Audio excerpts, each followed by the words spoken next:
பணித்துளிகள் பிப்ரவரி 2, 2025. இன்றைய தலைப்பு தேவனுடைய பிரதிநிதி. கொடுக்கப்பட்ட வேத வசனம், அவர்களை தம்மிடத்திற்கு திரும்ப பண்ண கர்த்தர் அவர்களிடத்திலே தீர்க்கதரிசிகளை அனுப்பினார்.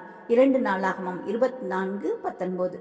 தேவன் தம்முடைய ஜனங்களை கடிந்து கொள்ளவும், அவர்களை பாவத்திலிருந்து விடுதலை பண்ணவும், பாவத்தினால நேரிடும் அழிவிலிருந்து காப்பாற்றவும் தேவன் பிரதிநிதிகளை, அதாவது தீர்க்கதரிசிகளை இந்த உலகத்துல ஏற்படுத்தினாராம். யுக நெடுகிலும் ஒவ்வொரு காலகட்டத்திலும் தேவ ஜனங்கள் சுபிட்சமாய் வாழ்ந்தாங்க. செவி சாய்க்காத போது வளமிழந்து துன்பப்பட்டாங்க. தேவனுடைய பிரதிநிதிகளாக தீர்க்கதரிசிகள் செயல்பட்டாங்க. ஏசாயா, எரேமியா, எசேக்கியேல், தானியேல் போன்ற மாபெரும் தீர்க்கதரிசிகள் இஸ்ரவேலர் மத்தியில வாழ்ந்து அவர்களை நல்வழிப்படுத்தினாங்க.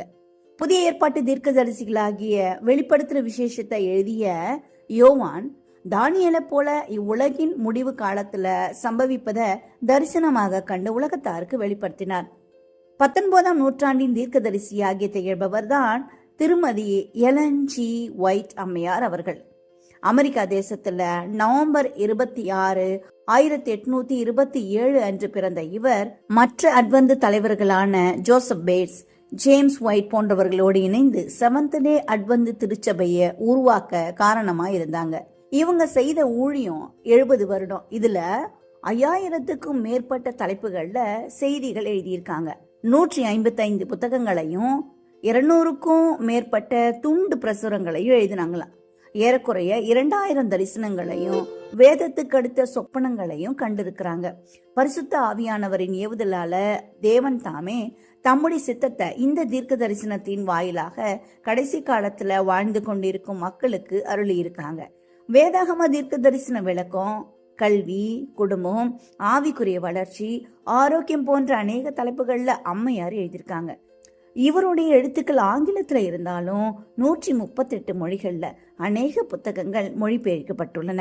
மாபெரும் போராட்டம், யுகங்களின் வாஞ்சை, கல்வி, கிறிஸ்துவனிடத்திற்கு செல்லும் படிகள், சபைகளுக்கு ஆலோசனை போன்ற புத்தகங்கள் தமிழில் மொழிபெயர்க்கப்பட்டுள்ளன. தேவனுடைய பிள்ளைகள் ஆவிக்குரிய புத்தகங்களை வாசிக்கும் போது வேதாகம ரகசியங்களை அறிந்து கொள்றாங்க. விசேஷமாக கடைசி காலத்துல வாழும் மக்களுக்கு அம்மையார் கொடுக்கும் ஆலோசனைகள் நம்மை நல்வழிப்படுத்தும். ஆவிக்குரிய ஜீவியத்துல மனிதன் பலவீனமாகவே காணப்படுகிறான். தேவனோடு சரியான உறவு கொள்வதற்கும் சக மனிதரோடு நல்லுறவோடும் வாழ்வதற்கும் ஒரு மத்தியஸ்தர் தேவை. அந்த இடத்தை எலன் ஜி ஒயிட் அம்மையார் பிடித்திருக்காங்க. நாம வேதத்தையும் சாட்சியாகமத்தையும் வாசிக்க வேண்டும்.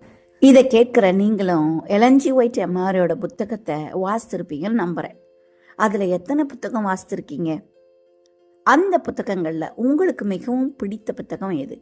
அது உங்களுடைய வாழ்க்கையை எப்படி மாற்றிற்று என்பதை தெரியப்படுத்துங்க. நம்முடைய ஆவிக்குரிய வாழ்க்கை மேம்பட கர்த்தர் அருள் செய்வாராக. ஜெபிப்போமா.